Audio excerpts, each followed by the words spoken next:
a short video will be playing. That short and informative video was created by our beloved professors, Dr. Punita and Dr. Aparna of Computer Science. So let's give a big hand for them.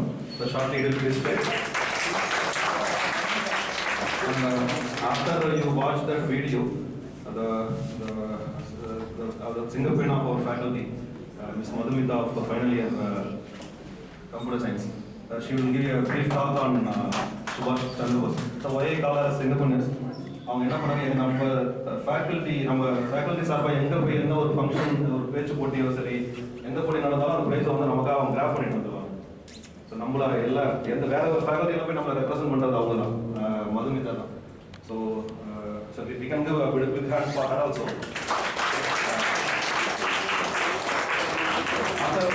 After this video,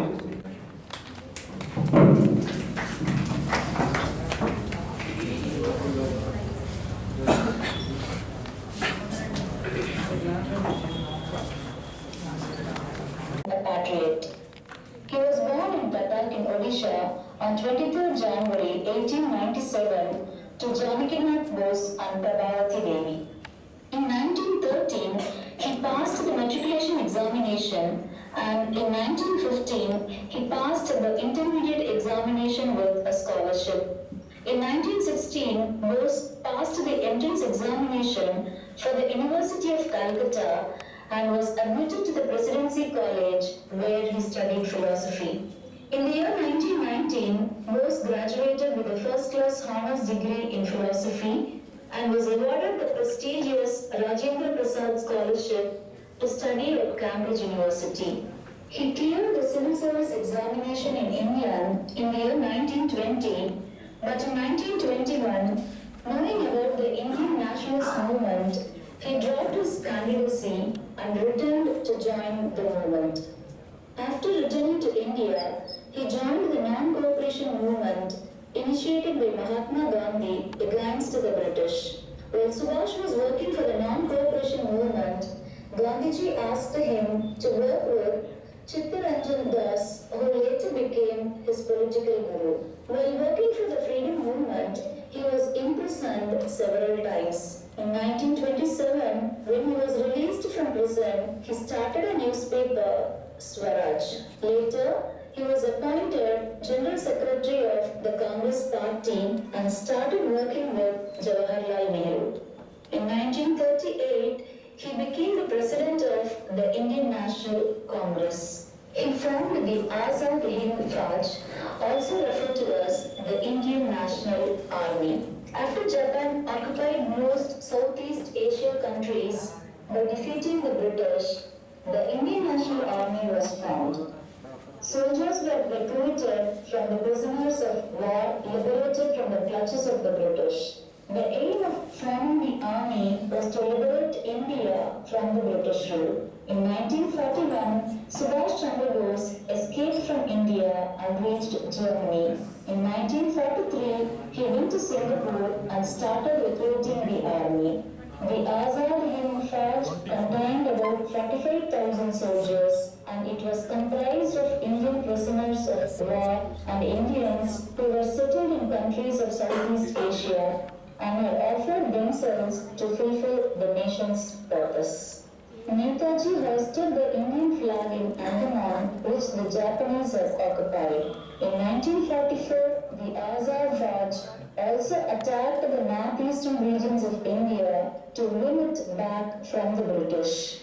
Indian women too participated actively in the freedom struggle. There was a women's regiment of Azad Hind Fauj that actively participated in battles and attacks against the British. Captain Lakshmi Swaminathan commanded the regiment, and all women regiment performed with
idea, but that idea will after his death incarnate itself in 1,000 lives. A big salute to our leader, Jai Hind.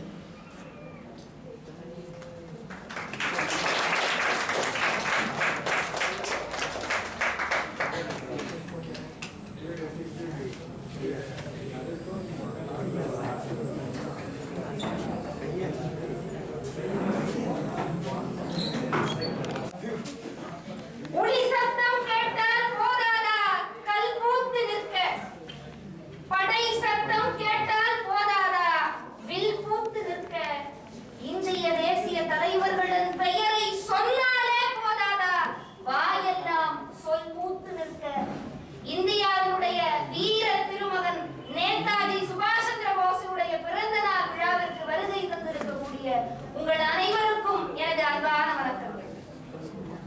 திருவாரூரில் பிறக்க முக்தி, சிதம்பரத்தில் நடராஜரை தரிசிக்க முக்தி, அண்ணாமலையாரை நினைத்தாலே முக்தி, வாரணாசி முக்திக்கு முக்தி, நமது சிதம்பரம் அண்ணாமலை பல்கலைக்கழகத்தில் பயின்றாலே முக்தி. இதை கலைஞரே சொன்னார். கழகம் என்றால் எனக்கு தெரிந்தது மூன்று. ஒன்று, தொல்காப்பியத்தை பதுப்பித்த நூற்கழகம். மற்றொன்று, தூங்கி கிடந்த இந்த இனத்தை தட்டி எழுப்பிய தந்தை பெரியாரின் திராவிடர் கழகம். மூன்று, அண்ணாமலை பல்கலைக்கழகம். அப்படிப்பட்ட அண்ணாமலை பல்கலைக்கழகத்தில் நாம் எல்லாம் பயிலுகிறோம் என்று சொன்னால் அதை விட சிறப்பு வேறு ஏதேனும் உண்டோ? தனது சிறப்புகளை எல்லாம் வரலாறுகளை எல்லாம் தனது அன்றாட செயல்களாக தாங்கி நிற்கும் இந்த அண்ணாமலை பல்கலைக்கழகத்தின் பொறியியல் புலத்திற்கு வருகை தந்திருக்கக்கூடிய உங்கள் அனைவரையும் மீண்டும் ஒரு முறை வணங்கி என் உரைக்குள் சொல்லுகிறேன். இந்திய சுதந்திர போராட்டத்திற்காக எண்ணற்ற தலைவர்கள் தங்களுடைய இன்னுயிரை தந்திருக்கிறார்கள். ஆனால் இத்தனை பேர் இருக்கும் பொழுது நாம் ஏன் நேதாஜி சுபாஷ் சந்திர போஸினுடைய பிறந்த நாளை மட்டும் வீரத்தின் திருநாளாக கொண்டாடுகிறோம்? அனைத்து சுதந்திர போராட்ட தலைவர்களையுமே நாம் சுதந்திர போராட்ட வீரர் என்றுதான் அழைக்கிறோம். ஆனால் இருப்பினும் ஏன் நேதாஜியினுடைய பிறந்த நாளை மாத்திரம் நாம் வீரத்தின் திருநாளாக கொண்டாடுகிறோம் என்றால், அவர் வீரர்களுக்கெல்லாம் வீரராக திளங்கிய காரணத்தால். சொல்லுதல் யாருக்கும் எளிய அறியவாம், சொல்லிய வண்ணம் செயல். இது வள்ளுவரின் வாக்கு. சொல்லுவது என்பது அனைவருக்கும் எளிதான காரியம், ஆனால் செய்து முடிப்பது என்பதே அரிதானவை. அவற்றை செய்ததனால் நேதாஜி சுபாஷ் சந்திர போஸினுடைய பிறந்த நாளை நாம் வீரத்தின் திருநாளாக கொண்டாடுகிறோம். நம்மை எல்லாம் அடிமையாக்கி வைத்திருந்த ஆங்கிலேய அரசாங்கத்தை எதிர்த்து பல தலைவர்கள் பல ஆயுதங்களை ஏந்தி போராட்டத்தை நடத்தினார்கள். மகாத்மா காந்தி ஏந்திய ஆயுதம் அஹிம்சை. ஜவஹர்லால் நேரு அவர்கள் ஏந்திய ஆயுதம் ஆற்றல். கப்பலாட்டிய தமிழ் ஏந்திய ஆயுதம் வணிகம்.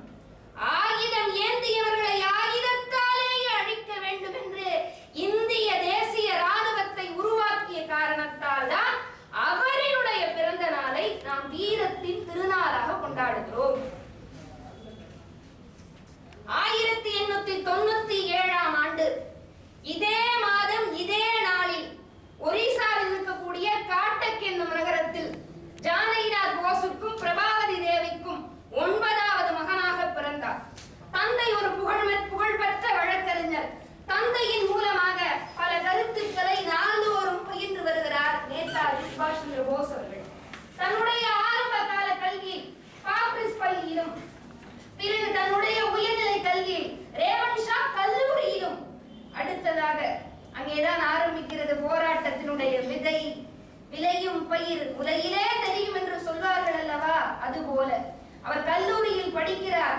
கொல்கத்தாவினுடைய பிரசிடென்சி கல்லூரியில் படித்துக் கொண்டிருக்கும் பொழுது அவருடைய பேராசிரியர் C.F. வாட்டன் என்பவர் இந்தியாவிற்கு எதிராக தன்னுடைய கருத்துக்களை பதிவு செய்கிறார். இதனால் கிளர்ந்து எழுந்த நேதாஜி சுபாஷ் சந்திர போஸ் அவர்கள் அவர்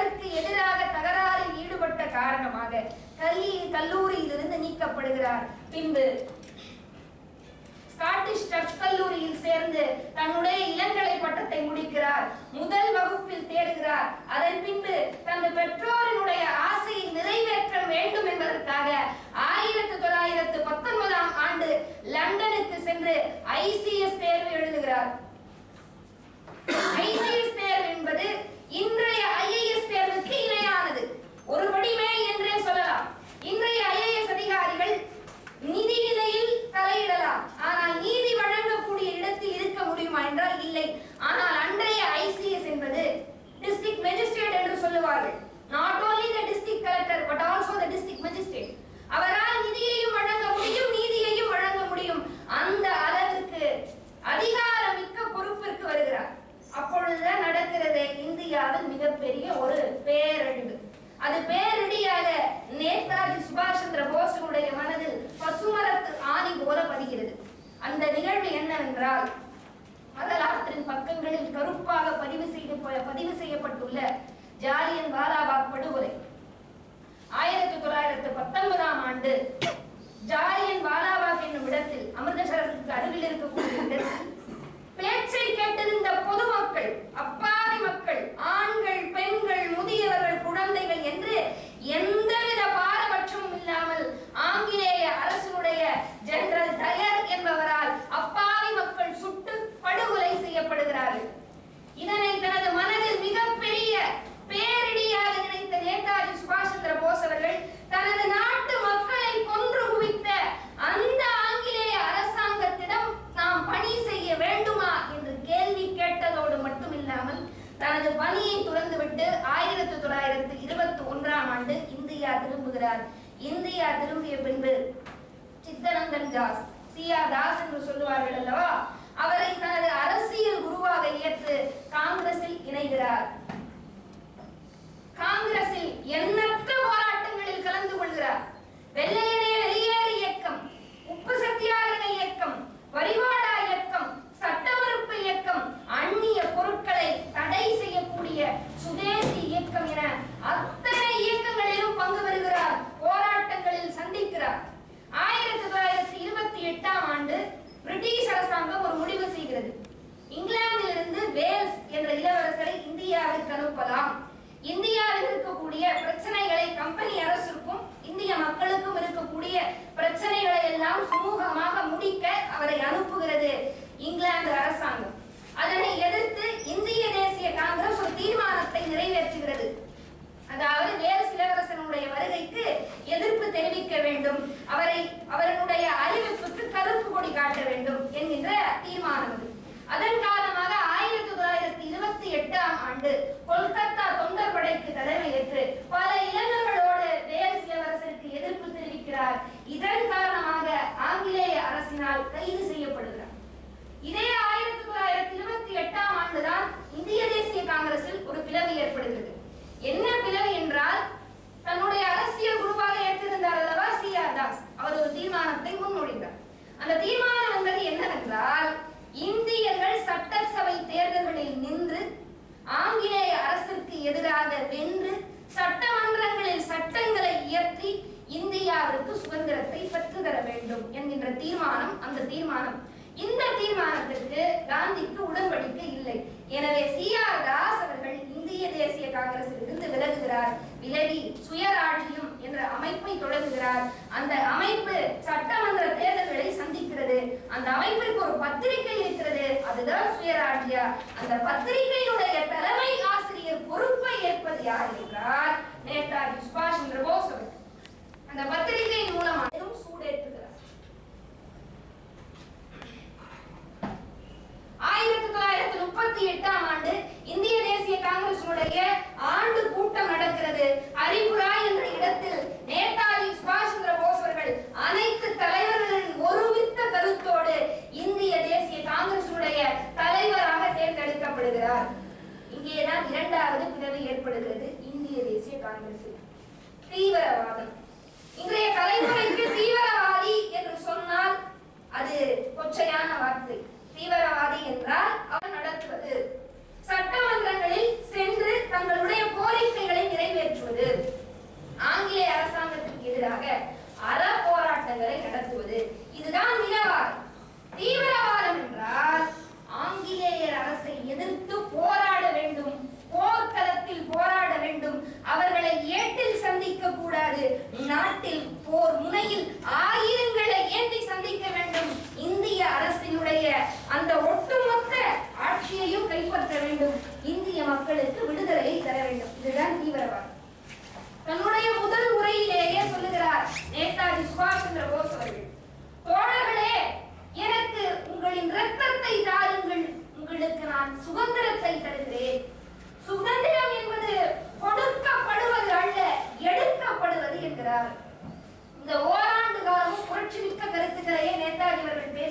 வருகிறார்.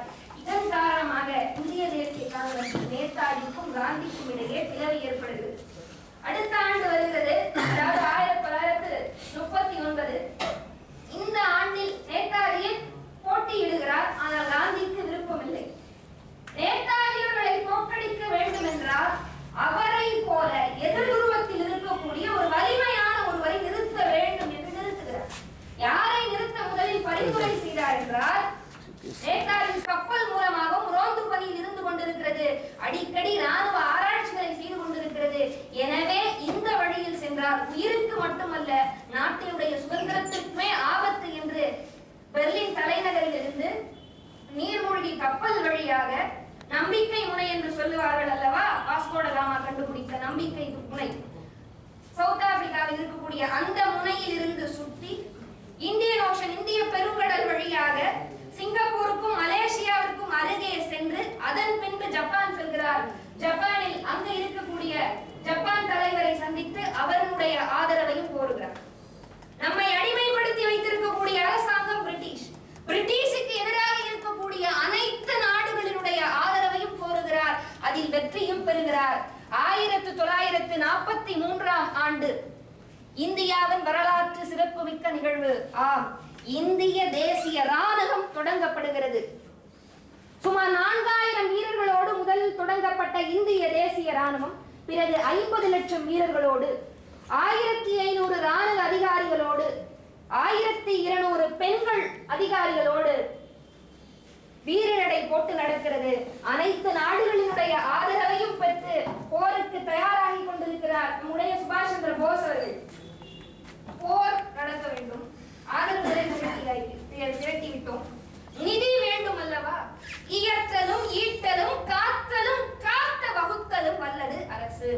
1943ஆம் ஆண்டு இந்திய தேசிய ராணுவத்தை தொடங்குகிறார். ஒரு வங்கியை அமைக்கிறார். அதைவிட மேலாக பிரைவேட் கவர்மெண்ட், ஒரு அரசாங்கத்தை தோற்றுவிக்கிறார். இந்தியாவினுடைய முதல் சுதந்திர அரசு சிங்கப்பூரில் தொடங்குகிறது. அந்த அரசினை பிலிப்பைன்ஸ், ஜெர்மன், இத்தாலி போன்ற அனைத்து நாடுகளும் அங்கீகரிக்கிறது. அங்கே ஆசாத் என்கிற வங்கியை தொடங்குகிறார் 50 லட்சம் நிதியோடு. அதன் மூலமாக பல்வேறு பகுதிகளில் இருக்கக்கூடிய இந்திய மக்களிடமிருந்து நிதி திரட்டப்படுகிறது, ஆயுதங்கள் வாங்கப்படுகிறது. போருக்கான தேதியை எண்ணிக்கொண்டே இருக்கிறார். ஒரு நாள் அறிவிக்கிறார். யாருக்கு? வல்லரசுகள் என்று சொல்லப்படக்கூடிய பிரிட்டனுக்கும் அமெரிக்காவிற்கும். பிரிட்டன் என்றால் அது சாதாரண பிரிட்டன் அல்ல. எங்கள் ராஜ்யத்தில் சூரியனுடைய மறைவே இல்லை என்று உலகம் முழுக்க சொல்லிக் கொண்டிருக்கக்கூடிய அந்த பிரிட்டனோடும், அமெரிக்காவை பற்றி சொல்லவே வேண்டாம், அத்தகைய 2 வல்லரசுகளை எதிர்த்து தன்னுடைய போர் பிரகடனத்தை அறிவிக்கிறார். சலோ டெல்லி என்று சொல்லுகிறார். நேதாஜி சுபாஷ் சந்திர போஸுடைய அனைத்து படைகளும் இந்தியாவை நோக்கி செல்லுகிறது. இந்தியாவின் பல பகுதிகளை கைப்பற்றுகிறது. ஜான்சி ராணி படை என்று ஒரு படை இருந்தது. பெண்கள் படைக்கு ஜான்சி ராணி படை என்று பெயர். அந்த படை டெல்லியை நோக்கி பல மைல் தூரம் சென்று கொண்டிருக்கிறது. இந்த நேரத்தில் தான் நம்முடைய வெற்றி 90% ஊர்ஜிதமான இந்த நேரத்தில் தான் பேரிடியாக வேறொரு இடி வந்து இறங்குகிறது. என்னவென்றால், பிரிட்டிஷ் அரசாங்கத்திற்கு எதிராக ஆங்கிலேய அரசாங்கம் போரில் குதிக்கிறது. சிங்கப்பூரில் இருந்த நம்முடைய நேதாஜி சுபாஷ் சந்திர போஸ் அவர்களுக்கு இது ஒரு பேரிடி. காரணம், நம் அனைத்து நாடுகளுடைய ஆதரவை திரட்டி போரை அறிவித்து போரில் முன்னோக்கி சென்று கொண்டிருக்கிறோம். இந்த நேரத்தில் தான் ஆங்கிலேய அரசாங்கத்திற்கு ஆதரவாக அமெரிக்க அரசாங்கம் போரில் குதிக்கிறது. 2ஆம் உலகப் போரினுடைய போக்கே மாறுகிறது. சர்வாதிகாரி என்று சொல்லப்பட்ட ஹிட்லர் அவர்கள், தோற்கடிக்க எவருமே இல்லை என்று சொல்லப்பட்ட அந்த ஹிட்லர் அவர்கள் தற்கொலை செய்து கொண்டு மாறுகிறார். ரஷ்யா பெர்லினை கைப்பற்றிய பிறகு ஹிட்லருக்கு இனி வேறு வழி இல்லை என்கின்ற சூழலில் அவரே தற்கொலை செய்து கொண்டு இறந்து போகிறார். நமக்கு ஆதரவு தருவதாக சொல்லிய நாடு ஜெர்மன். ஜெர்மனுடைய கதை இது. சிங்கப்பூரில் ஜப்பான் படை அமெரிக்க படையிடம் சரணடைந்து விட்டது. ஏனென்றால் அப்பொழுதுதான் அந்த வரலாற்றின் கருப்பு பக்கங்களாக இருக்கக்கூடிய ஹிரோஷிமா, நாகசாகி அந்த அணுகுண்டுகள் ஜப்பானில் வீசப்பட்டு ஜப்பான் சரணடைகிறது. நேதாஜியுடைய நிலை இப்பொழுது திக்குமுக்காடி இருக்கிறது. ஒருவனுக்கு கல்லு அடுக்கி தேலும் கொட்டி அந்த இடத்தில் அவன் மாண்ட நிலை நேதாஜி சுபாஷ் சந்திர போஸ் அவர்களுக்கு நம்முடைய படைகளானது இந்தியாவை சுற்றி இப்பொழுது நின்று கொண்டிருக்கிறது, வேறு வழி இல்லாமல். நமக்கு உதவி செய்வதாக சொன்ன அத்தனை நாடுகளும் அழிவை நோக்கி சென்று விட்டது, அழிந்து விட்டது. இப்பொழுது நேதாஜி மட்டும் இருக்கிறார், அவருடைய உயிர் மட்டும் இருக்கிறது. ஜப்பான் அவருக்கு ஒரு அறிவிப்பை தருகிறது. நேதாஜி சுபாஷ் சந்திர போஸ் அவர்களே, போரினுடைய போக்கு மாறிவிட்டது, எங்களுடைய நிலையே தலைகீழாக மாறிவிட்டது.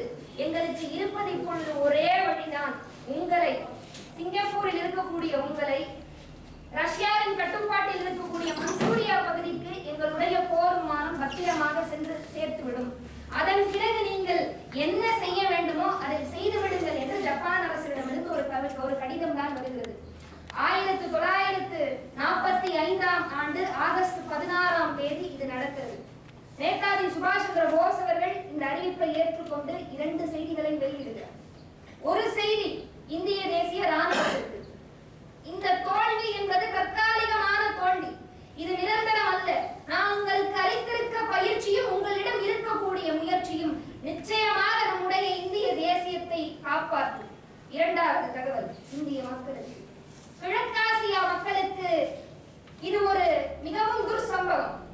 நம்முடைய சுதந்திரம் என்பது வெகு தொலைவில் இல்லை, மிகவும் அருகில் இருக்கிறது என்று இந்திய மக்களுக்கும் தன்னுடைய ராணுவ படைக்கும் 2 செய்திகளை அனுப்பிவிட்டு போர் விமானத்தில் ஏறுகிறார். அந்த போர் விமானம் மஞ்சூரியாவை சென்று அடைந்ததா என்றால் இல்லை.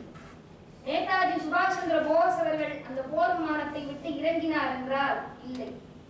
அவர் உயிரோடு இருந்தாரா என்றால் இல்லை.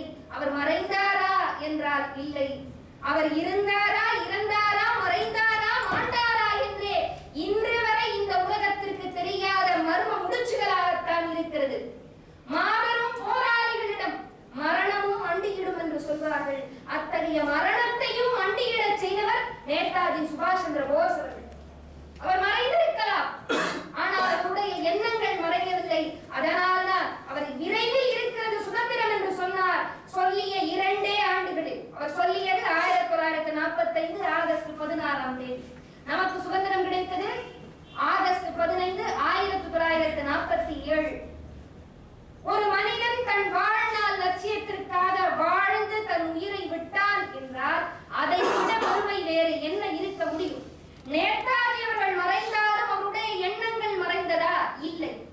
போராட்ட இயக்கங்கள் தோல்வி அடைந்திருக்கலாம், ஆனால் அந்த போராட்ட இயக்கங்கள் கற்றிருந்த பாடம் தோல்வி அடைந்ததா? இல்லை. இந்த உலகத்தில் நாம் அனைவரும் செயலாற்றுபவர்களாக இருக்க வேண்டும். செயலாற்றவில்லை என்று சொன்னால் புழு பூச்சி போல நாமும் இருப்போமே தான் தவிர எந்தவித சரித்திரத்தையும் படைக்க மாட்டோம்.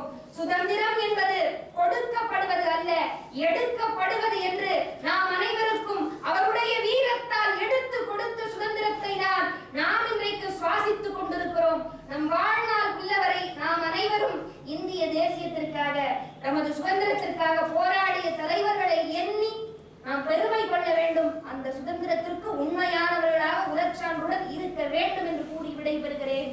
மனதிலே உறுதி வேண்டும், வாக்கிலே இனிமை வேண்டும், நினைவு நல்லது வேண்டும், நெருங்கின பொருள் கைவிட வேண்டும், கைவசமாவது விரைவில் வேண்டும், தனமும் இன்பமும் வேண்டும், தரணியிலே பெருமை வேண்டும், கண் திறந்திட வேண்டும், காரியத்தில் உறுதி வேண்டும், பெண் விடுதலை வேண்டும், பெரிய கடவுள் காக்க வேண்டும், மண் பயனுற வேண்டும், வானமிங்கு தென்பட வேண்டும், மனதில் உறுதி வேண்டும். நன்றி, வணக்கம்.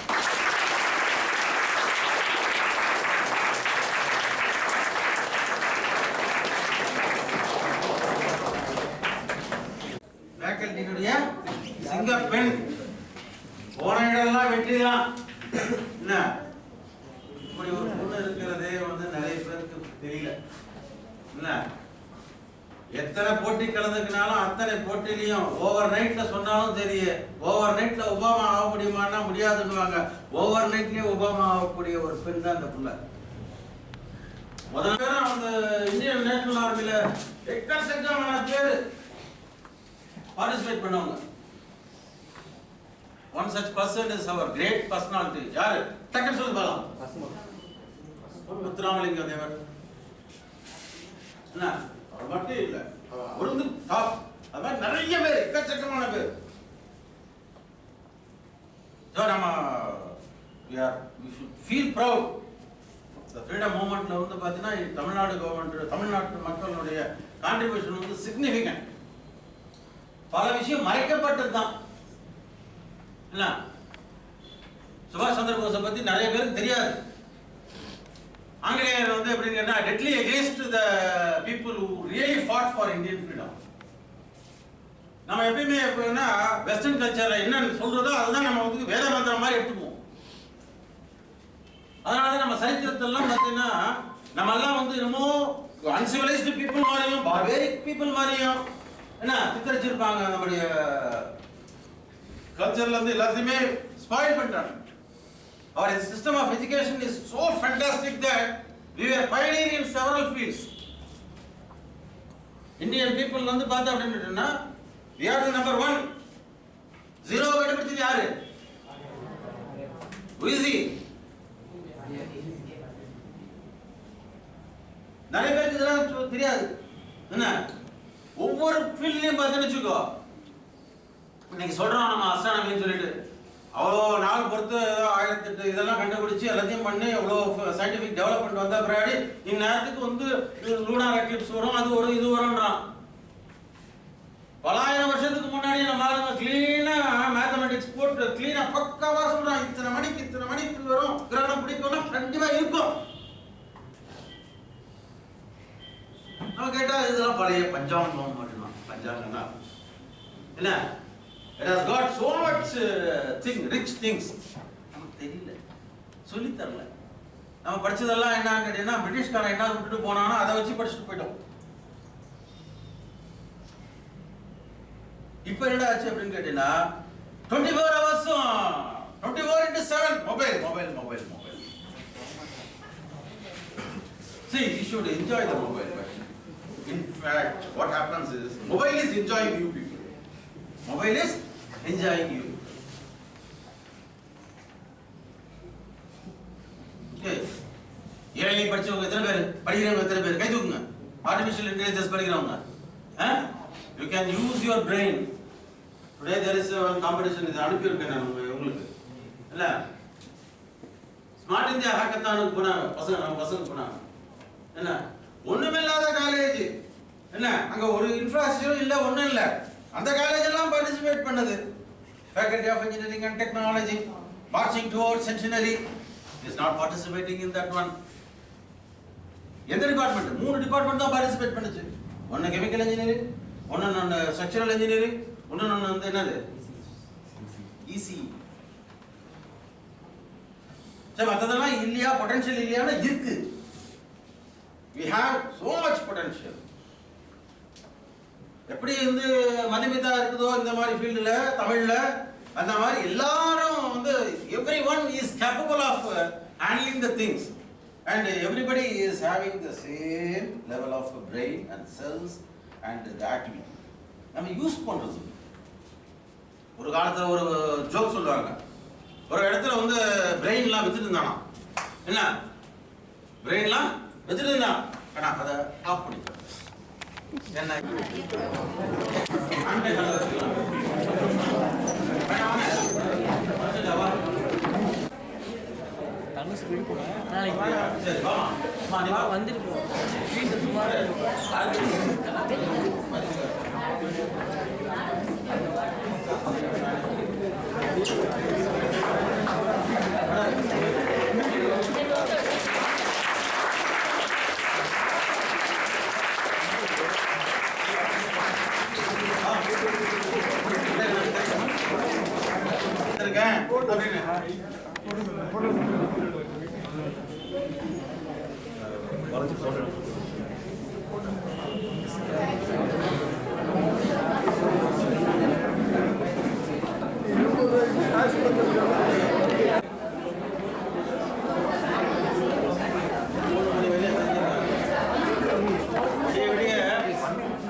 பண்ணி